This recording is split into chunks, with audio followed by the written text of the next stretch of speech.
माननीय सदस्यगण, नियम 3-7 के अधीन मामलों को सभा पटल पर रखा जाएगा। जिन सदस्यों को नियम 3-7 के अधीन मामलों आज उठाने में अनुमति दी है, उन्हें सभा पटल पर रखने के इच्छुक हैं, वे 20 मिनट के अंदर अपने पाठ को व्यक्तिगत रूप से सभा पटल पर रख सकते हैं। आइटम नंबर 18, राष्ट्रपति के अभिभाषण पर धन्यवाद प्रस्ताव, Shri Akhilesh Yadav ji. Sir, you all explain the entire speech of Rahul Gandhi. On which foot, sir? Sir, how can you explain the speech? You are not going to touch the... Sir, Anurag Thakur has given entire speech. There is no touch on his speech. Only Rahul Gandhi's speech was expunged. Why, sir? Why, sir? Why, sir, expunged?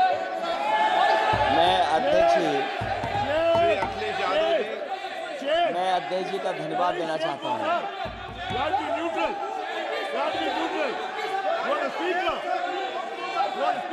अध्यक्ष महोदय,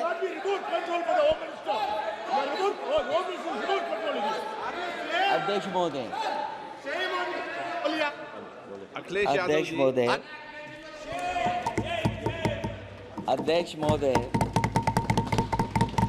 मैं सबसे पहले आपका धन्यवाद देना चाहता हूँ कि आपने मुझे अपनी पार्टी की तरफ से राष्ट्रपति जी के भाषण बोलने का मौका दिया है। अध्यक्ष जी, सत्ता पक्ष और विपक्ष दोनों लगातार अपनी बात रख रहे हैं। मैं सबसे पहले अध्यक्ष जी आपको और आपके साथ साथ सभी चुने हुए सांसदों को मैं बधाई और शुभकामनाएं देना चाहता हूं। साथ ही साथ मैं सबसे पहले देश के उन सभी समझदार और ईमानदार मतदाताओं को धन्यवाद जिन्होंने लोकतंत्र को एक तंत्र बनाने से रोका।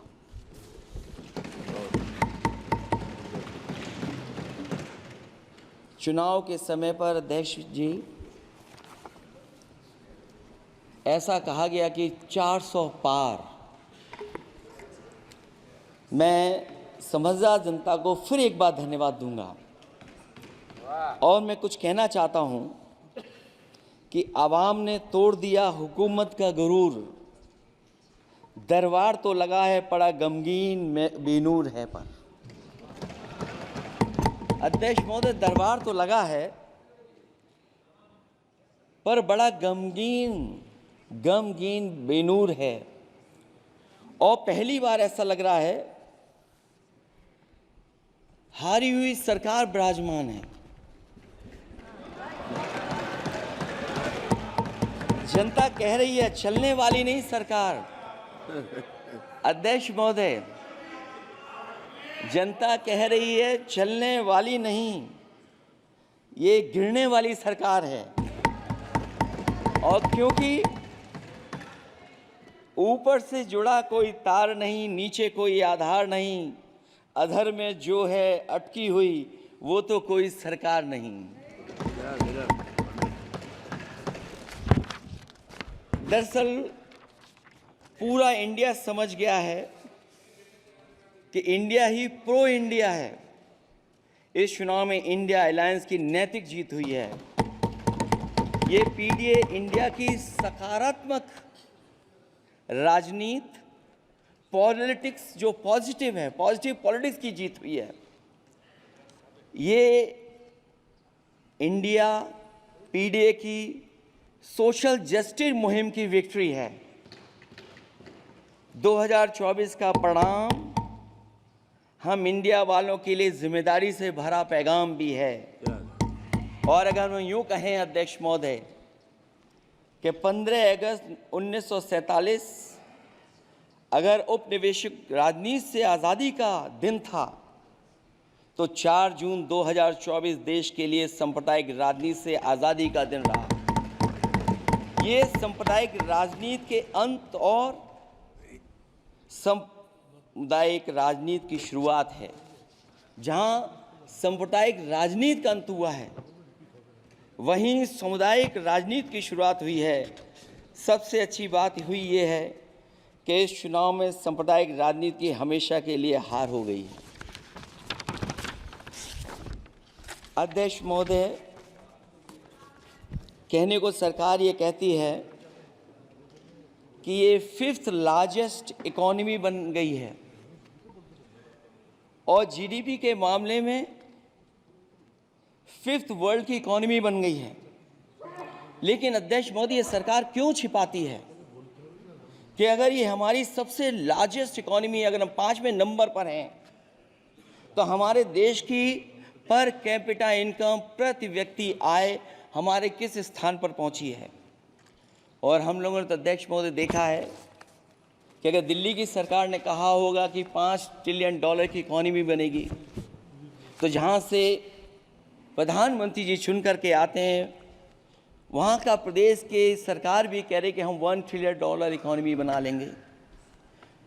देश की इकोनॉमी कहाँ पहुँच गई, पर कैपिटा इनकम क्या है।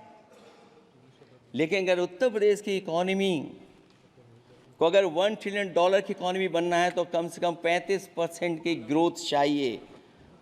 मुझे नहीं लगता है कि 35% की ग्रोथ उत्तर प्रदेश पा पाएगा। हम हंगर इंडेक्स में कहाँ खड़े हैं, नीचे से कहाँ हैं। जो 5th लार्जेस्ट इकोनॉमी की बात कर रहे हैं, वो इनइक्वालिटी के पैरामीटर पे कहाँ खड़े हैं, वो हैप्पीनेस इंडेक्स में कहाँ खड़े हैं। और जो लोग चुनाव को अपने तरीके से मोड़ते हैं, मैं उन्हें कहना चाहता हूं कि अध्यक्ष महोदय, इस चुनाव के परिणाम ने तोड़ने वाली राजनीति को तोड़ दिया है और जोड़ने वाली राजनीति की जीत हुई है। इस चुनाव में धन छल बल की नकारात्मक राजनीति की शिकस्त हुई है। ये चुनाव जो देश का हुआ, ये सकारात्मक राजनीति का नया दौर शुरू हुआ है। इस बार प्रो कॉन्स्टिट्यूशन वालों की जीत हुई है। हम मानते हैं संविधान ही संजीवनी है, उसी की जीत हुई है। ये संविधान मंथन में संविधान रक्षकों की जीत हुई है। अब ऊपर से नीचे की राजनीति का अंत हो गया है। अब नीचे से जो समाज की जो आवाज़ उठेगी, वही राजनीति का आधार बनेगी। मैं कहना चाहता हूं कि देश किसी की व्यक्तिगत महत्वाकांक्षा से नहीं, जन आकांक्षा से चलेगा। मतलब अब मनमर्जी नहीं, जनमर्जी चलेगी। इस चुनाव का बड़ा पैगाम यही है।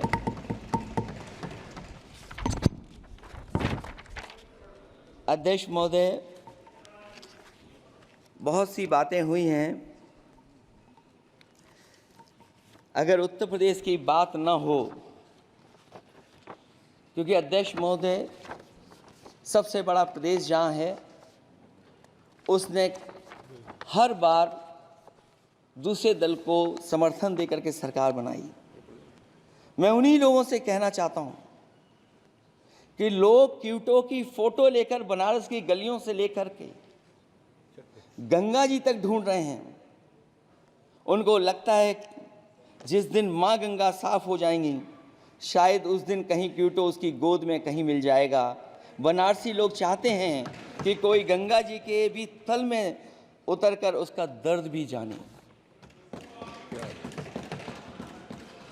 उत्तर प्रदेश की जनता का बस यही आग्रह है कि जिस गंगा जल को हाथ में लेकर सच कहने की कसम खाई जाती है, कम से कम उस गंगा जल से तो झूठ ना बोला जाए।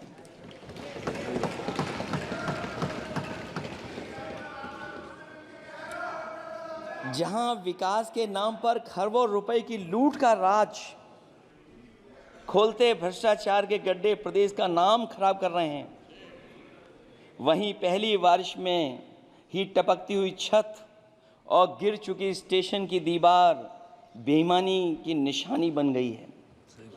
अध्यक्ष महोदय, विकास का ढिढोरा पीटने वाले इस विनाश की जिम्मेदारी कब लेंगे? और रही सच्चे विकास की बात, तो हमने जो सड़क बनाई उस पर हवाई जहाज उतरे थे और उत्तर प्रदेश की मुख्य नगरी में सड़कों पर नाव उतरी हैं और अभी बारिश और हो जाएगी तो नाव से भी चलना पड़ेगा। यही स्मार्ट सिटी के जुमले का भी हाल है। न तो जाम से छुटकारा मिला, न बुनियादी सुविधाओं से कोई निजात मिली, न कोई बुनियादी सुविधाएं मिल पाई हैं। मुझे याद है अध्यक्ष महोदय, देश के प्रधान सांसद जी ने अनाथ पशुओं के बारे में बहुत कुछ कहा था। अनाथ पशुओं की समस्या से छुटकारा दिलवाने के लिए कब वादा किया हुआ, लेकिन कई चुनाव बीत गए हैं, अभी तक गन्ने का भुगतान 2 हफ्ते का वचन जो दिया था, कहाँ दिया था? अब तो वचन देने वाले को भी याद नहीं है। हर बात को जुमला बना देने वाले लोगों के ऊपर से जनता का भरोसा उठ गया है। इसीलिए बहुमत की सरकार नहीं है, ये सहयोग से चलने वाली सरकार है।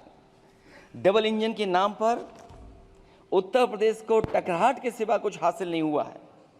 उत्तर प्रदेश में प्रभुत्व की लड़ाई 2 लोगों को आपस में लड़ा रही है, लेकिन उसकी मार जनता को सता रही है। पिछले 10 सालों की उपलब्धि बस इतनी रही कि एक शिक्षा परीक्षा माफिया का जन्म हुआ। अध्यक्ष महोदय, जिस समय चुनाव में थे और उत्तर प्रदेश में वो हालात देखे हैं कि नौजवान जब भी तैयारी कर करके जाता था और परीक्षा दे करके लौटता था तो उसको पता लगता था कि पेपर लीक हो गया। और उत्तर प्रदेश में केवल एक पेपर लीक नहीं हुआ है, जितनी भी परीक्षाएं हुई हैं सब पेपर लीक हुए हैं। केवल उत्तर प्रदेश ही नहीं, मैं माननीय सांसद की तरफ से सुन रहा था, कई ऐसे प्रदेश हैं जहां पर परीक्षाएं देने तो बच्चे गए, लेकिन वहां भी पेपर लीक हो गया। और अभी जब 4 जून को रिजल्ट आया, उसके बाद जो बात उठी है, देश की सबसे प्रेस्टिजियस परीक्षा, उसका भी पेपर लीक हो गया। और आखिरकार ये पेपर लीक हो क्यों रहा है? सच्चाई तो ये है कि ये सरकार पेपर लीक इसलिए करा रही है कि सरकार नौकरी नहीं देना चाहती, रोजगार नहीं देना चाहती, उन नौजवानों का भविष्य नहीं बनने देना चाहती। पिछले 10 सालों की उपलब्धि बस इतनी रही है कि एक शिक्षा परीक्षा माफिया का जन्म हुआ है, जिसने तथाकथित अमृत काल में युवाओं के भविष्य की आशाओं को ही जहर दे दिया है। जो सरकार उम्मीद को मार दे, वरना तो वर्तमान को सुधार सकती है, न भविष्य को संभाल सकती है। सरकार आशा का प्रतीक होनी चाहिए, निराशा का नहीं। जनता चाहती कि हर समस्या के लिए बीते कल को जिम्मेदार ठहराने के बहाने को सरकार छोड़े और आने वाले कल की बात करे। अगले 1000 साल के झूठे सपने दिखाने वाले अगले महीने होने वाली परीक्षाओं के लीक न होने की गारंटी कब लेंगे? जनता अब न तो किसी बहकावे में आएगी और न किसी के बहलावे फुसलावे में आएगी। जो लोग कहते हैं कि अमृत काल की बात करने वाले, जनता का जागरण काल आ गया है। आज इस सदन में नए राजनीतिक जागरण के अनेक प्रतिनिधि बैठे हैं। अब जब बात होगी तो सच्ची बात होगी और जनता को पूरी सच्चाई के साथ हम लोग अपनी जिम्मेदारी के साथ बात रखेंगे।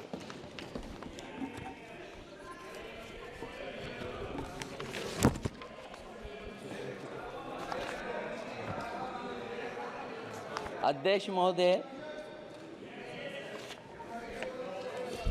एक जीत और हुई है, एक जीत और अध्यक्ष महोदय हुई है। मैं जानता हूं सत्ता पक्ष बैठे वाले लोग समझ गए होंगे। अयोध्या की जीत भारत के परिपक्व मतदाता की लोकतांत्रिक समझ की जीत है। और हम तो अध्यक्ष महोदय यही सुनते आए हैं, होए वही जो राम रची राखा, यह है उसका फैसला। अध्यक्ष महोदय, होई वही जो राम रची राखा,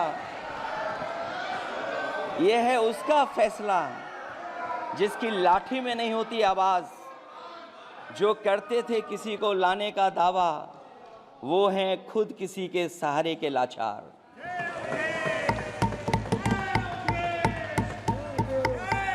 अध्यक्ष महोदय, मैं फिर कह देना चाहता हूं, होई वही जो राम रची राखा, यह है उसका फैसला जिसकी लाठी में नहीं होती आवाज। जो करते थे किसी को लाने का दावा, वो हैं खुद किसी के सहारे के लाचार। हम अयोध्या से लाए हैं उनके प्रेम का पैगाम। हम अयोध्या से लाए हैं उनके प्रेम का पैगाम, जो सच्चे मन से करते हैं सबका कल्याण। सदियों में जन जन गाता है जिनके गान, अभय दान देती जिनकी मंद मंद मुस्कान, मानवता के लिए उठता जिनका तीर कमान। अध्यक्ष महोदय, जो असत्य पर सत्य की जीत का है नाम, उफनती नदी पर जो बांधे मर्यादा के बांध, वो है अवध के राजा पुरुषोत्तम प्रभु राम। हम अयोध्या से लाए हैं उनके प्रेम का पैगाम।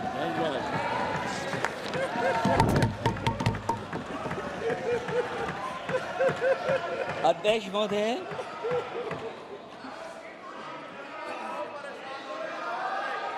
अध्यक्ष महोदय, कुछ बातें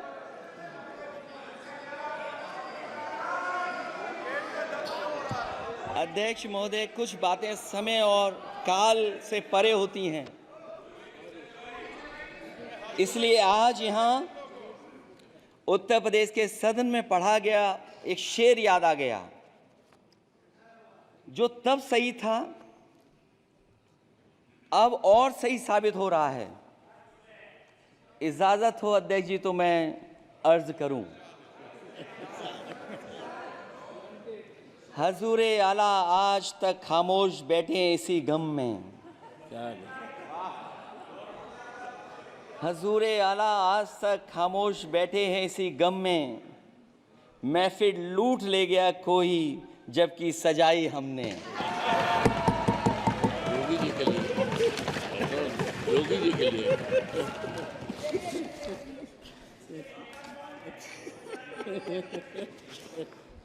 अध्यक्ष महोदय,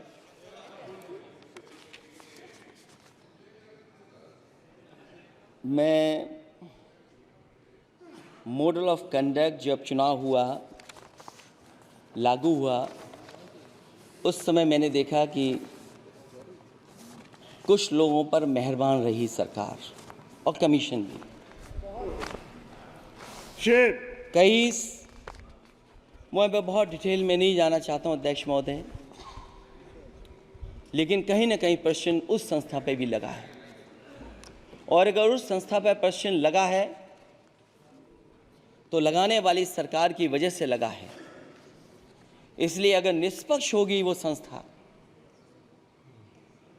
तो न केवल हमारा लोकतंत्र स्वस्थ होगा, बल्कि हमारे लोकतंत्र और मजबूत दुनिया में दिखाई देगा।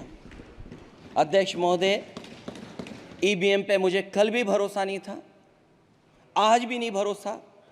मैं 80 के 80 सीट जीत जाऊं तब भी नहीं भरोसा।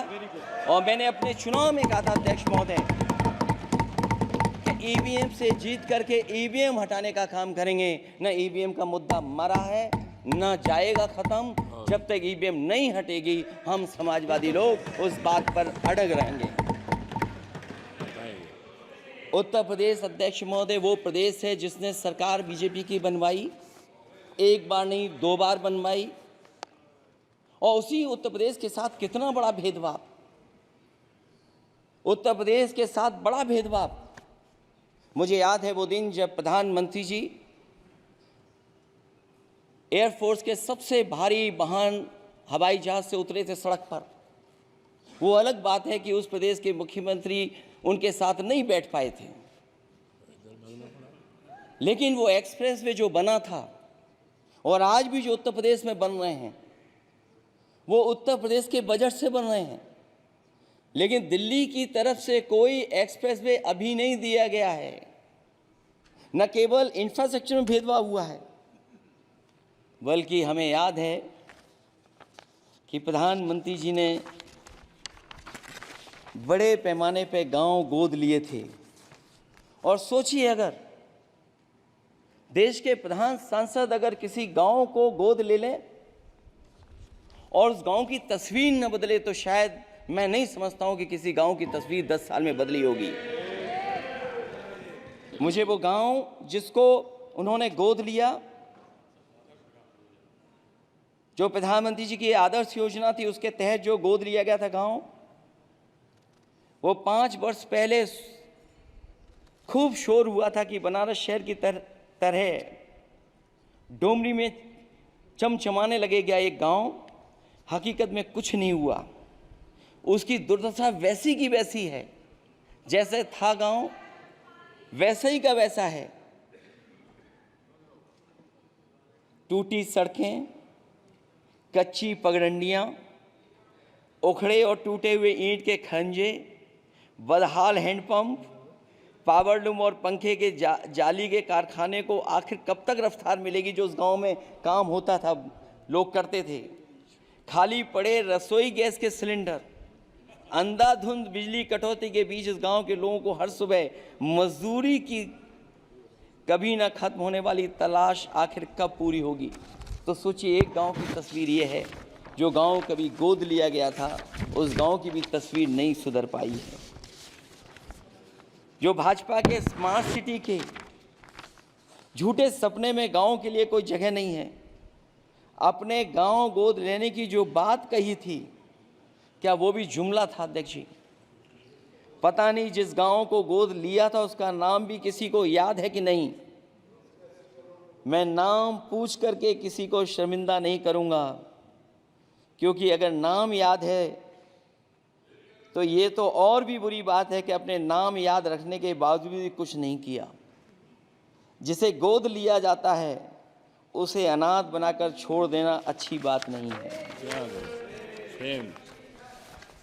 और अगर तस्वीर अध्यक्ष महोदय बदली हो 10 साल में उन तमाम गोद लिए हुए गांवों की, तो मैं सत्ता पक्ष के लोगों से कहूंगा जरूर इस सदन में बात रखें, जरूर बताएं आप। जो बात कभी अध्यक्ष महोदय कास्ट सेंसस की उठी थी, हम उस कास्ट सेंसस के पक्ष में हैं कि बिना कास्ट सेंसस के सामाजिक न्याय संभव नहीं है। सबको हक दिला पाना मुश्किल है। अध्यक्ष महोदय, राष्ट्रपति जी के अभिभाषण में अग्निवीर को लेकर के जो चिंता विपक्ष की थी और देश के नौजवानों की थी, वो चिंता वैसी की वैसी बनी है। अध्यक्ष महोदय, मैं ये कहना चाहता हूँ, मैं खुद मिलिट्री स्कूल से पढ़ा हूँ। मेरे साथ के बहुत बड़े पैमाने पे लोग फौज में हैं। मैंने समय समय पे जो मेरे साथ पढ़े जो सीनियर थे उनसे भी जानकारी हासिल की है। बड़े बड़े ऑफिसर से मैंने पूछा है, वो शायद आपको न बता पाएँ, लेकिन दबी जुबान में उन्होंने कहा है कि देश की सुरक्षा के साथ अग्निवीर जैसी व्यवस्था लागू करने से समझौता हो रहा है। अध्यक्ष महोदय, किसी भी देश की सबसे बड़ी प्राथमिकता अगर कोई है तो वो देश की सीमाओं की सुरक्षा है। अग्निवीर जैसी व्यवस्था से कभी संभव नहीं है। अध्यक्ष महोदय, हम अग्निवीर व्यवस्था को कभी स्वीकार नहीं कर सकते हैं। आज नहीं कल, कल नहीं बाद में, जब कभी भी सत्ता में इंडिया गठबंधन आएगा, अग्निवीर व्यवस्था हमेशा हमेशा के लिए खत्म हो जाएगी। अध्यक्ष महोदय, जिन्होंने कहा कि हम आय किसानों की दोगुनी कर देंगे, आज किसान पूरा देश का देख रहा है कि उसकी आय कहाँ दोगुनी हो गई। और जिस तरह महंगाई बढ़ी है, सरकार बताए कि महंगाई इस बढ़ने पे उसकी आय कितनी होनी चाहिए। और जो इंफ्रास्ट्रक्चर की बड़ी बड़ी बातें की गई थी कि एमएसपी लागू करने के लिए एग्रीकल्चर सेक्टर का इंफ्रास्ट्रक्चर तैयार होगा, लेकिन जहाँ तक मैंने उत्तर प्रदेश में देखा है, अगर इस सरकार में एक भी नई मंडी बनी हो तो मुझे सरकार बता दे। अध्यक्ष महोदय, जो इंफ्रास्ट्रक्चर एग्रीकल्चर सेक्टर में बनाने की बड़ी बात कही थी, अगर सरकार की तरफ से एक भी मंडी 10 साल में बनी हो तो ज़रूर सरकार बताए। जो सरकार मंडी नहीं बना सकती है उस पर एमएसपी का भरोसा कैसे कर सकते हैं, जिन्होंने एमएसपी का भरोसा दिलाया था। हम अध्यक्ष महोदय आपके माध्यम से यही कहेंगे कि जो राष्ट्रपति के अभिभाषण में लीगल गारंटी एमएसपी को मिलनी चाहिए थी वो क्रॉप्स को नहीं मिली है। न केवल फसलों को मिले बल्कि हॉर्टिकल्चर क्रॉप्स को भी एमएसपी देने का फैसला हो, जिससे कि हमारा किसान खुशहाल हो सके। साथ ही साथ ओपीएस की बात अभिभाषण में नहीं आई है।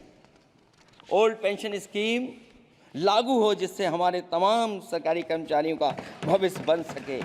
और देश की एक बड़ी आबादी जहाँ से मैं चुन करके आता हूँ, उत्तर प्रदेश, जहाँ बुनकर न केवल उत्तर प्रदेश बल्कि देश के कोने कोने में बुनकर समाज के लोग बड़े पैमाने पर रह रहे हैं, लेकिन बुनकरों को जो सुविधाएं मिलनी चाहिए वो भी इस सरकार में नहीं मिल पा रही हैं। जो प्रदेश सरकारों ने कभी बुनकरों के लिए योजनाएं चलाई थीं वो भी अध्यक्ष महोदय बंद कर दी हैं। मैं अंत में इतना ही कहना चाहूँगा कि इस सरकार ने नौजवानों को नौकरी नहीं दी है, नौकरी और रोजगार उनसे छीने हैं, बहुत नौकरी छीनी है। इसलिए मैं कहना चाहता हूं अध्यक्ष जी,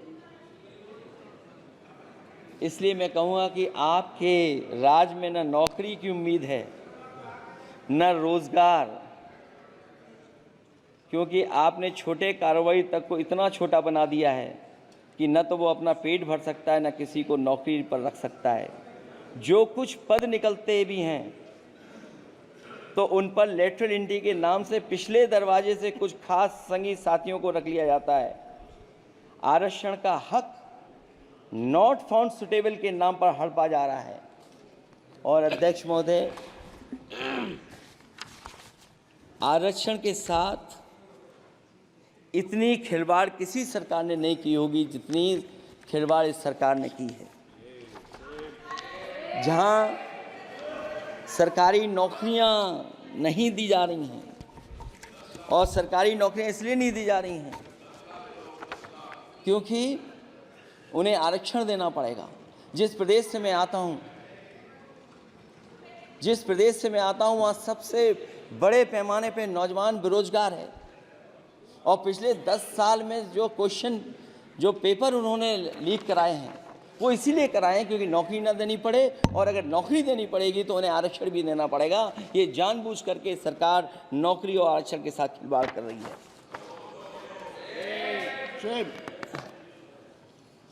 मैं अध्यक्ष महोदय अंत में इतना ही कहना चाहता हूं, आशा है ये सरकार तब तक चलेगी तब तक उसके केंद्र में इस देश का हर एक गरीब, शोषित, वंचित, पीड़ित, पिछड़ा, दलित, अल्पसंख्यक, आदिवासी, महिला, युवा, छोटा कारोबारी, ईमानदार, नौकरी पेशा, आम आदमी और कर्मचारी अधिकारी, मजदूर और किसान होगा, ना कि धनवान होगा। और शासन के आधार पर संविधान होगा। वह जुमलों की जगह सच में महंगाई, बेरोजगारी, भ्रष्टाचार, गरीबी, भुखमरी, सांप्रदायिक हिंसा, दलित व महिला उत्पीड़न, सामाजिक अन्याय जैसे मूलभूत मुद्दों का समाधान होगा। और भोजन, बिजली, पानी, दवाई, पढ़ाई जैसी बुनियादी ज़रूरतों के लिए कागजी योजनाओं की जगह सच में इंतज़ाम होगा। मैं एक बार फिर उत्तर प्रदेश की समझदार जनता द्वारा सबसे बड़ी पार्टी चुने जाने के साथ साथ इंडिया गठबंधन समाजवादी पार्टी या कांग्रेस को सबसे ज़्यादा सीटें जिताई, उसके लिए मैं उत्तर प्रदेश की जनता